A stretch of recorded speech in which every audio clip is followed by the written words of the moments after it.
وقال موسى يا قوم إن كنتم آمنتم بالله فعليه توكلوا إن كنتم مسلمين۔ اور موسیٰ نے کہا اے میری قوم، اگر تم اللہ پر ایمان لائے ہو تو صرف اسی پر توکل کرو اگر تم واقعی مسلمان ہو۔ فقالوا علی اللہ توکلنا ربنا لا تجعلنا فتنة للقوم الظالمین۔ انہوں نے کہا ہم نے اللہ ہی پر توکل کیا ہے، اے ہمارے رب ہم کو ظالم لوگوں کے ذریعے آزمائش میں مبتلا نہ کرنا۔ وَنَجِّنَا بِرَحْمَتِكَ مِنَ الْقَوْمِ الْكَافِرِينَ، اور ہم کو اپنی رحمت سے قوم کفار سے نجات عطا کرنا۔ اب اگر آپ کو یاد ہو تو پچھلے 2-3 دن سے حضرت موسیٰ علیہ السلام کا جو قصہ ہے قرآن کریم میں جو اللہ تعالیٰ نے بیان فرمایا اس کا ذکر چل رہا ہے، اور پہلے حضرت موسیٰ علیہ السلام کا ان جادوگروں سے مقابلہ، اور پھر کل آیت نمبر 83 کے کانٹیکسٹ میں یہ بات ہوئی تھی کہ جو ان کی قوم کے بزرگ یا بوڑھے لوگ تھے انہوں نے تو ویسے ہی ایمان لانے سے انکار کر دیا، اور اس کی ساری وجوہات کل میں نے بیان کی تھیں کہ کیوں انہوں نے ایمان لانے سے انکار کیا تھا۔ فرعون کا وہاں ایسا کون سا خوفناک دبدبا تھا اور ہیبت تھی، اور اس کے بعد آخر پر میں نے عرض کیا تھا کہ ماں سوائے چند نوجوان لوگوں کے نوجوان وہ حضرت موسیٰ علیہ السلام کے اوپر پھر اس قوم میں سے وہاں سے ایمان لے کر آئے، اور انہوں نے اس چیز کی پرواہ نہیں کی کہ کیا ہوگا اور کیا نہیں ہوگا۔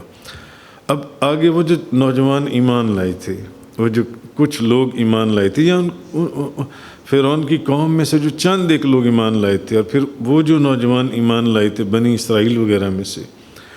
اب آگے فرمایا وَقَالَ مُوسَىٰ يَا قَوْمِ إِن كُنتُمْ آمَنْتُمْ بِاللَّهِ فَعَلَيْهِ تَوَكَّلُوا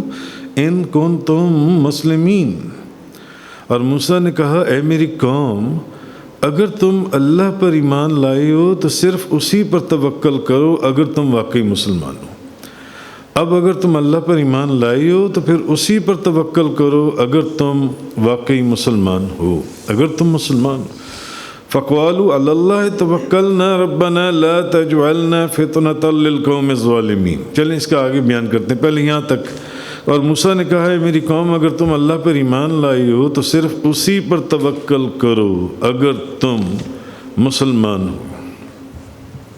اب اصل میں کہا یہ جا رہا ہے کہ اللہ تعالیٰ ان مسلمانوں سے فرما رہے کہ اگر تم واقعی ایمان رکھتے ہو، اگر تم واقعی ایمان رکھتے ہو، ایمان لا چکے ہو، ایمان رکھتے ہو، تو پھر کسی سے نہ ڈرو، کسی سے نہ خوف کھاؤ، بس پھر صرف اللہ پر توکل کرو۔ اللہ کے اوپر توکل کرنے کا یہ بھی ایک مطلب ہے، گو کہ اس کی انٹرپریٹیشن بڑی وسیع ہے، مگر ایک اس کی ڈائریکشن یہ بھی ہے کہ پھر کسی سے نہ ڈرو، بس اللہ پر توکل کرو، کیونکہ اسلام کا معنی ہے اللہ تعالیٰ کی جو بھی اللہ نے حکم دیے اس کے سامنے مسلمان اپنا سر جھکا دے اور اس کے احکامات کے اوپر اس کی تعمیل کرے،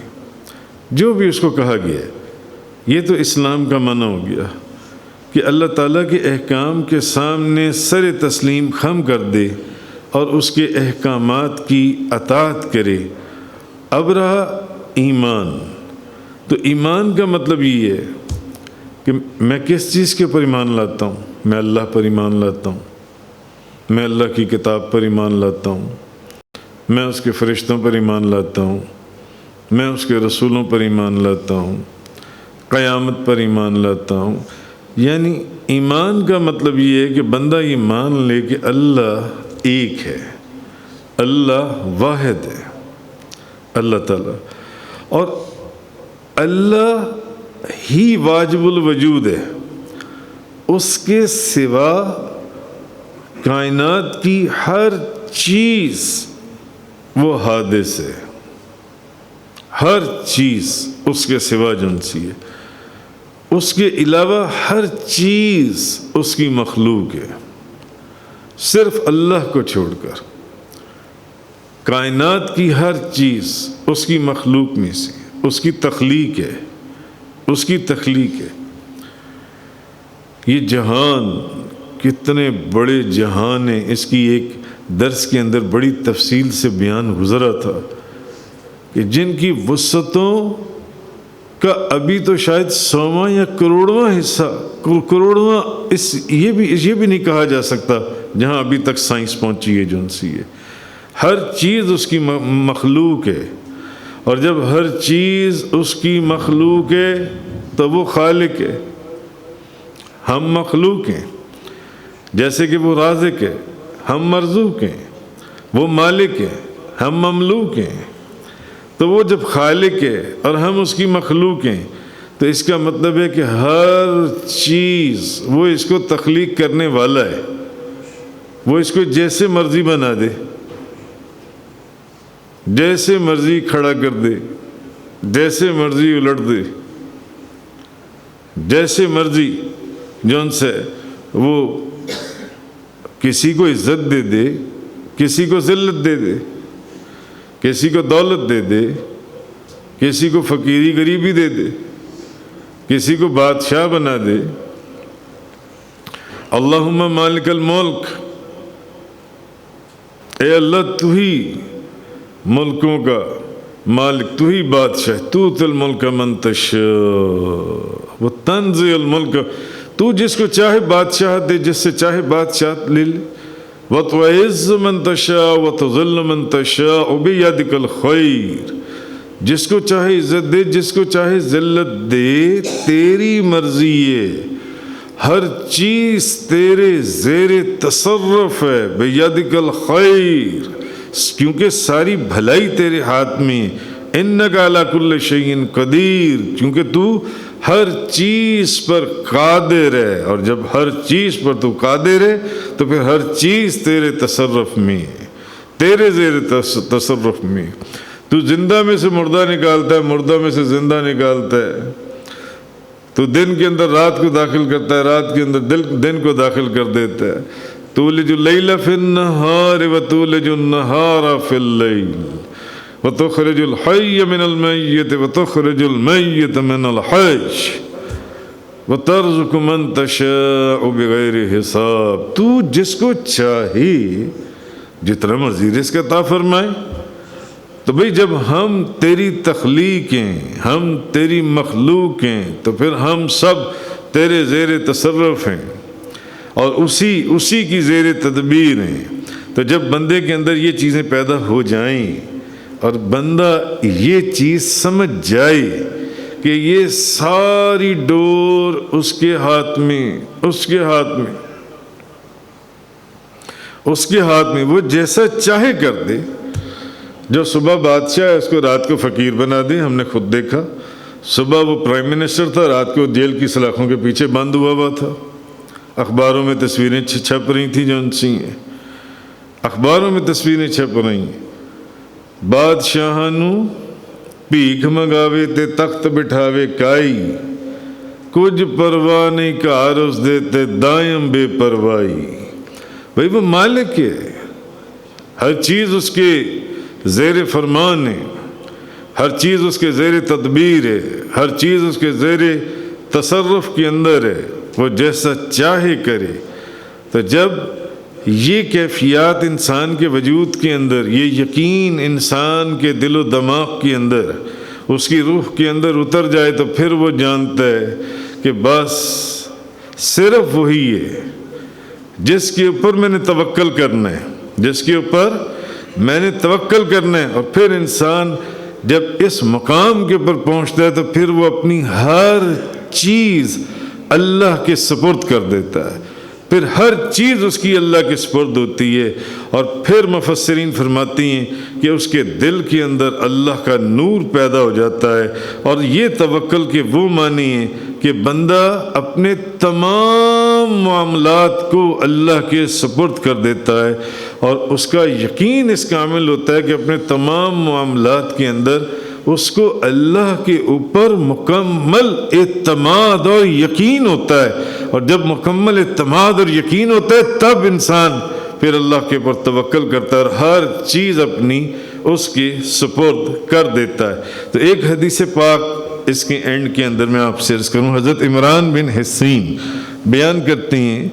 کہ نبی کریم صلی اللہ علیہ وسلم آپ نے فرمایا کہ جو شخص اللہ کی طرف رجوع کرتا ہے، جو شخص اللہ کی طرف رجوع کرتا ہے، اللہ کی طرف توجہ کرتا ہے، اللہ کی طرف کنسنٹریٹ کرتا ہے، اللہ کی طرف رجوع کرتا ہے، نبی کریم صلی اللہ علیہ وسلم نے فرمایا جو شخص اللہ کی طرف رجوع کرتا ہے اللہ تعالیٰ اس کے ہر مسئلے کا ضامن ہو جاتا ہے، ہر مسئلے کا۔ مگر بندہ جو شخص ہر چیز کے اندر اللہ کی طرف رجوع کرتا ہے، نبی کریم صلی اللہ علیہ وسلم نے فرمایا اللہ تعالیٰ اس کے ہر مسئلے کا ضامن ہو جاتا ہے۔ بندہ یقین کر کے تو دیکھے،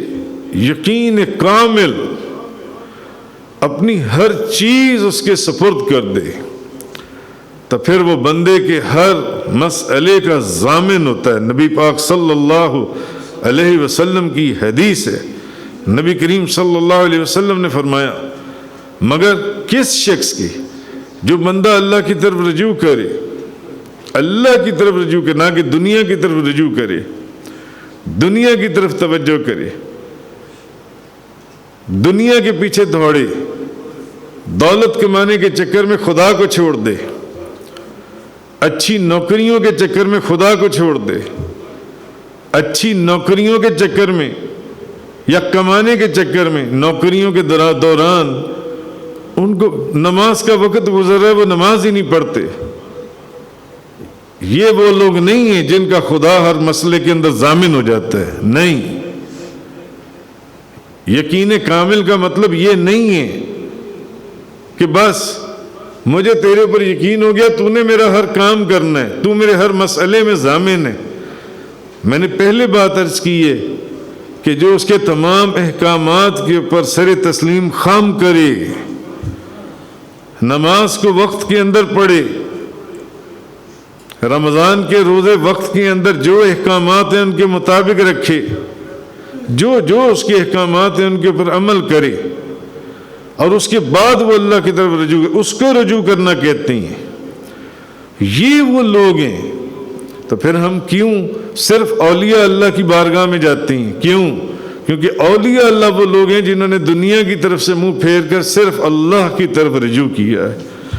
تو پھر ان کے ہر مسئلے کا ضامن، یہ حدیث خود اس کی تصدیق کرتی ہے، ان کے ہر مسئلے کا ضامن اللہ ہے۔ ان کے بھی ہر مسئلے کا، تو جو لوگ ان کے پاس جھولیاں لے کر آتے ہیں خالی کیوں بھر کے لے کے جاتے ہیں؟ تو اگر بندہ خود اللہ کی طرف رجوع کرے، مگر میں نے پھر پہلے عرض کیا کہ رجوع کرنے کا مطلب یہ نہیں ہے کہ اگر دفتر میں بیٹھا ہے، ظہر کی نماز گزر رہی ہے، عصر کی نماز گزر رہی ہے، مغرب کی نماز گزر رہی ہے، فقط دل کو تسلی دینے کے لیے نہیں میں تو مصروف ہوں، یہ مسئلہ ہو جائے گا، فلاں مسئلہ ہو جائے گا، میرا باس جو ہے وہ مجھے فارغ کر دے گا، یا مجھے دفتر میں مجھے ذلیل کیا جائے گا، جو کچھ بھی کیا جائے گا، مگر اللہ کے حکم کے اوپر نماز، فرض نماز نہیں چھوڑنی۔ فرض نماز چھوڑنے والے کا تو نام جہنم کے دروازے کے اوپر لکھ دیا جاتا ہے، مگر اپنے آپ کو تسلی نہیں، نوکری کا مسئلہ ہے، میرے باس کا مسئلہ ہے، میرے سٹاف کا مسئلہ ہے، وہ مجھے نماز نہیں پڑھ، اور ہزار، مگر انہی کے اندر کچھ لوگ نمازیں پڑھتے بھی ہیں۔ کہنے کا مقصد یہ ہے کہ جو شخص ہر لحاظ سے اللہ کی طرف رجوع کرتا ہے، پھر اس کو کسی اور جو اللہ کی طرف رجوع کر لے اس کو پھر کسی اور دروازے کے پر جانے کی ضرورت ہی نہیں ہے. ساری کائنات کو تو تخلیق اس نے کیا. یہ جو بابیں ہیں جن کے پاس ہم جاتے ہیں، جو اولیاء اللہ ہیں جن کے پاس ہم جاتے ہیں، بزرگان عظام ہیں جن کے پاس ہم جاتے ہیں، ان کو بھی تو پیدا کرنے والا وہی ہے،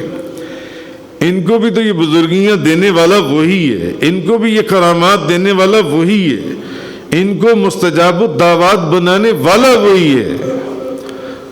تو اگر اس کے دروازے پر چلے جائیں تو پھر تو کسی کے دروازے کے پر جانے کی ضرورت ہی نہیں ہے. تو کہیں نہ کہیں کوئی کمی ہے ہمارے وجود کے اندر. بہرحال حدیث کے اندر حضرت عمران بن حسین بیان کرتے ہیں کہ اللہ کے رسول نے فرمایا جو شخص اللہ کی طرف رجوع کرتا ہے اللہ تعالیٰ اس کے ہر مسئلے کا ضامن ہوتا ہے. ہر مسئلے کا، حدیث میں ہر مسئلے کا اللہ تعالیٰ اس کا ضامن ہے. اللہ اس کی ضمانت دے رہا ہے ہر مسئلے کے اندر. مگر اس مرتبے کے پر پہنچنے کے لیے پھر اللہ کے ہر حکم کے پر عمل کرنا پڑے گا. پھر نہ تو چغلی کرنی پڑے گی، نہ ادھر کی بات ادھر کرنی پڑے گی، نہ جھوٹ بولنا پڑے گا، نہ رشوت لینی پڑے گی، نہ سود لینا پڑے گا، نہ انسان پھر جو ظاہر میں وہی جو باطن میں وہی ہے اس کا ظاہر ہونا چاہیے، اپنے آپ کو ویسے ہی دکھائے گا. ایک بندہ کام کچھ نہیں کرتا مگر دکھاتا ہے اتنا جیسے میں بہت کچھ کر رہا ہوں. کہنے کا مقصد ہے کہ اپنے ہر عمل کو سچ کے ترازو میں تولنا پڑے گا. تو نبی پاک صلی اللہ علیہ وسلم نے فرمایا جو شخص اللہ کی طرف رجوع کرتا ہے اللہ تعالیٰ اس کے ہر مسئلے کا ضامن ہوتا ہے اور اس کو وہاں سے رزق دیتا ہے جہاں سے اس کا گمان بھی نہیں ہوتا. وہاں سے رزق دیتا ہے اس شخص کو. بندہ سوچے نا، آج ہر دوسرا بندہ رزق کی پریشانی کے اندر، میرے گھر میں اس چیز کی کمی ہے، اس چیز کی تنگی ہے، میرا کاروبار نہیں ہے، نوکری نہیں ہے، ان دنوں میں کوئی بزنس نہیں ہے، دکان نہیں چل رہی یا فلانا نہیں ہو رہا، گھر کے خرچے نہیں پورے ہو رہے. حالانکہ حدیث میں ہے کہ جو بندہ اللہ کی طرف رجوع کرتا ہے اللہ تو اس کے ہر مسئلے کا ضامن ہے، ضمانت وہ ضمانت دے رہے. اور نبی کریم صلی اللہ علیہ وسلم فرمانے پھر اللہ اس شخص کو وہاں سے رزق دیتا ہے جہاں سے اس کا گمان بھی نہیں ہوتا. اور میں اکثر ایک بات کہا کرتا ہوں کہ جو بندہ دنیا کی طرف توجہ کرتا ہے، جو شخص دنیا کی طرف توجہ کرتا ہے اللہ کو چھوڑ کر، وہ بندہ ذلیل ہوتا ہے. اس کو دنیا نہیں ملتی. جو اسلام اور پیغمبر اسلام اللہ اور اس کے رسول کے دین کو چھوڑ کر دنیا کی طرف توجہ کرتا ہے صرف وہ ذلیل ہی ہوتا ہے. دنیا اس کے ہاتھ میں نہیں آتی. کامیاب وہ ہوتا ہے جو دنیا کو چھوڑ کر اللہ کی طرف توجہ کرتا ہے. تو جب وہ دنیا کو چھوڑ کر اللہ کی طرف توجہ کرتا ہے تو پھر یہی دنیا اس کے پیچھے آتی ہے جس کو اس نے چھوڑا ہوتا ہے. تو نبی پاک صلی اللہ علیہ وسلم فرماتے ہیں کہ اللہ تعالیٰ جو شخص اللہ کی طرف رجوع کرتا ہے اللہ تعالیٰ اس کے ہر مسئلے کا ضامن ہوتا ہے اور اس کو وہاں سے رزق دیتا ہے جہاں سے اس کو گمان بھی نہیں ہوتا، اس کے خواب و خیال اور تصور میں بھی نہیں ہوتا. نبی پاک صلی اللہ علیہ وسلم فرما رہے ہیں اس کو خواب و خیال اور تصور میں بھی نہیں کہ یہ رزق اس کو کہاں سے آ رہا ہے، کہاں سے ملے گا جون سے. اور نبی پاک صلی اللہ علیہ وسلم نے فرمایا اور جو دنیا کی طرف رجوع کرتا ہے تو پھر اللہ تعالیٰ کہتا ہے ٹھیک ہے اب یعنی کہ تم نے دنیا، تو اللہ تعالیٰ اس کو دنیا کے سپرد کر دیتا ہے. اللہ اس کو دنیا کے سپرد کر دیتا ہے. مگر وہی بات جو میں اکثر کہتا ہوں کہ جو لوگ اللہ کے راستے کو چھوڑ کر اسلام اور پیغمبر اسلام نبی کریم صلی اللہ علیہ وسلم اللہ اور اس کے رسول کے احکامات کو چھوڑ کر دنیا کی طرف دوڑتے ہیں، دنیا کے پیچھے جاتے ہیں، دنیا ان کے ہاتھ نہیں آتی، الٹا دنیا ان کو ذلیل کرتی ہے. دنیا ان کو جگہ جگہ ذلیل کرتی ہے. کبھی کسی چیز میں ذلیل ہوتی ہیں، کبھی کسی چیز میں ذلیل ہوتی ہیں. کبھی کوئی مسئلہ، کبھی کوئی مسئلہ، کبھی کوئی پرچہ ہو گیا، کبھی جیل میں چلے گئے، کبھی لڑائی ہو گئی، کبھی جھگڑا ہو، بس وہ انہی چیزوں میں دنیا کے اندر پڑے رہتے ہیں، ذلت ان کے ناموں کے اوپر لکھ دی جاتی ہے جن سی ہے۔ مگر جو لوگ دنیا کو چھوڑ کر اللہ اور اس کے رسول کی طرف توجہ کرتے ہیں تو پھر یہی دنیا ان کے پیچھے پیچھے چلتی ہے، یہی دنیا ان کے پیچھے پیچھے آتی ہے۔ اور یہ چیز پھر آپ دیکھیں کہ یہ چیز اگر آپ غور کریں تو یہ پھر اولیاء عظام، بزرگان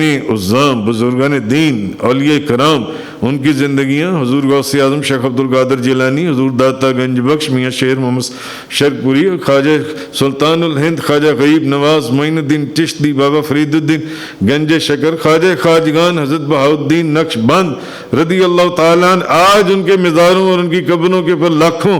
کروڑوں لوگ حاضری دیتے ہیں، اور وہ لوگ حاضری دیتے ہیں جو ان کے جاننے والے بھی نہیں ہیں، جو ان کے رشتہ دار بھی نہیں ہیں، ان کے ہمسائے بھی نہیں ہیں، ان کی اولادوں میں سے بھی نہیں ہیں، آبا و اجداد میں سے بھی نہیں ہیں، باہر کے لوگ ہیں۔ کیوں؟ یہ وہ لوگ ہیں جنہوں نے اللہ کی طرف رجوع کیا ہے ہر چیز کو چھوڑ کر، جن کا صبح سے لے کے شام تک اور شام سے لے کے صبح تک جن کی زبان پر اللہ کا ذکر ہوتا تھا، یا اسلام یا ایمان یا قرآن یا رحمان، بس، یا قرآن یا حدیث بیان ہوتا تھا۔ یہ وہ لوگ ہیں جن کی طرف پھر دنیا جون سی ہے وہ سفر کرتی ہے۔ تو خیر فرمایا کہ وَقَالَ مُوسَىٰ يَا قَوْمِ إِن كُنتُمْ آمَنْتُمْ بِاللَّهِ فَعَلَيْهِ تَوَكَّلُوا إِن كُنتُمْ مُسْلِمِينَ، اور موسیٰ نے کہا اے میری قوم، اگر تم اللہ پر ایمان لائے ہو تو صرف اسی پر توکل کرو اگر واقعی مسلمان ہو۔ فَقَالُوا عَلَى اللَّهِ تَوَكَّلْنَا، انہوں نے کہا ہم نے اللہ ہی پر توکل کیا، انہوں نے کہا ہم نے اللہ ہی پر بات وہی چل رہی نا، وہ جو چند لوگ ایمان لائے تھے، ہم نے اللہ ہی پر توکل کیا۔ ربنا لا تجعلنا فتنة للقوم الظالمین، انہوں نے کہا ہم نے اللہ ہی پر توکل کیا، اے ہمارے رب ہم کو ظالم لوگوں کے ذریعے آزمائش میں مبتلا نہ کرنا۔ یا اللہ ہم نے تیرے پر توکل کیا ہے، ظالم حکمران جابر بادشاہ جس کو لوگ سجدہ کر دیا، اللہ ہمیں جو ان سے ظالم لوگوں کے ذریعے آزمائش میں مبتلا نہ کرنا۔ وَنَجِّنَا بِرَحْمَتِكَ مِنَ الْقَوْمِ الْكَافِرِينَ، اور ہم کو اپنی رحمت سے قوم کفار سے نجات عطا فرمانا۔ یا اللہ اپنی رحمت ہم پر نازل فرمانا، اور یہ جو کافروں کی قوم ہے ہمیں ان سے نجات عطا فرمانا۔ تو بہرحال وہ جو لوگ تھے انہوں نے کہا کہ جو فرعون کی قوم ہے، قوم فرعون کو ہمارے ذریعے آزمائش میں مبتلا نہ کرنا، کیونکہ اگر تو نے ان ظالموں کو ہمارے اوپر مسلط کر دیا تو وہ ہمیں یہ کہیں گے کہ اگر تم سچے ہوتے تو ہم تم پر غالب نہ آتے، جیسے کافر یہود اور نصارہ نبی پاک صلی اللہ علیہ وسلم کو کہا کرتے تھے۔ آپ پیچھے کئی آیات کے اندر اس کا ذکر پڑھ رہے ہیں، وہ کہا کرتے تھے۔ تو انہوں نے کہا کہ یا اللہ اس آزمائش میں، یا تو یہ تھا کہ ہمیں اس آزمائش میں مبتلا نہ کرنا، ایسا نہ کرنا کہ وہ جون سے تو وہ تو پھر اور زیادہ کفر کے اوپر قائم ہو جائیں گے، وہ کہیں گے کہ اگر تم سچے ہوتے تو ہم تم پر غالب کیوں آتے، تم ہم پر غالب آ جاتے۔ اور دوسری ایک جون سی وجہ وہ یہ کہ ان ظالموں کے ذریعے ہمیں آزمائش میں مبتلا نہ کر دینا، یا ایک تو ایک ان کو نہ کرنا، اور دوسرا یا یہ کہ ہمیں آزمائش میں مبتلا نہ کر دینا، ہمیں اس لیے کہ تم یا اللہ تو ان کو اتنی قدرت دے دے کہ وہ ہم پر ظلم و ستم اور ہم پر اپنا قہر نازل کریں اور کہیں یہ خطرہ ہو کہ ہم نے جس دین کو قبول کیا ہے ہم دوبارہ سے کہیں ادھر واپس نہ لوٹ جائیں اسی کفر کی دنیا کے اندر۔ یا اللہ اس آزمائش کے اندر ہمیں مبتلا نہ کرنا۔ تو انہوں نے فرمایا فَقَالُوا عَلَى اللَّهِ تَوَكَّلْنَا، انہوں نے کہا ہم نے اللہ پر ہی توکل کیا ہے۔ رَبَّنَا لَا تَجْعَلْنَا فِتْنَةً لِلْقَوْمِ الظَّالِمِينَ، کہ اے ہمارے رب ہم کو ظالم لوگوں کے ذریعے آزمائش میں مبتلا نہ کرنا۔ وَنَجِّنَا بِرَحْمَتِكَ مِنَ الْقَوْمِ الْكَافِرِينَ، اور ہم کو اپنی رحمت سے قوم کفار سے نجات عطا کرنا۔ یا اللہ اس کافروں کی قوم سے اپنی رحمت کے ساتھ ہمیں نجات عطا فرما۔